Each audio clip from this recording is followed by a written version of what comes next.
रेस्टॉरंटपेक्षा भारी चिकन खिमा खायचा आहे? मग वाट कसली बघतायत? चला पटकन रेसिपी कशी बनवायची ते बघूयात. एका कढईत तेल घ्यायचंय, त्यामध्ये 3 मीडियम साईजचे बारीक चिरून घेतलेले कांदे ॲड करायचे, मीठ टाकून छान गोल्डन ब्राऊन करायचे. मग टोमॅटो ॲड करायचे, टोमॅटो पण शिजवून घ्यायचं. एक ग्रीन पेस्ट करायची, पुदिना, कोथिंबीर, आलं, लसूण, हिरवी मिरचीची ती ग्रीन पेस्ट त्यात ॲड करायची आणि रॉ स्मेल निघून जाईपर्यंत परतायचे.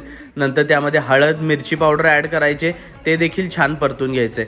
इथे मी मटार ॲड केलेत, हे ऑप्शनल आहेत, तुम्हाला आवडत नसतील तर तुम्ही स्किप करा. त्यामध्ये अर्धा किलो आपण चिकन खिमा ॲड केलाय, थोडंसं पाणी ॲड करायचं आहे आणि झाकण मारून 10 ते 15 मिनटं ठेवून द्यायचं आहे. नंतर त्यामध्ये 1 चमचा चिकन मसाला आणि सगळं मिश्रण एकत्र मिळून यायला त्यामध्ये 1 चीजचा क्यूब ॲड करायचा आहे.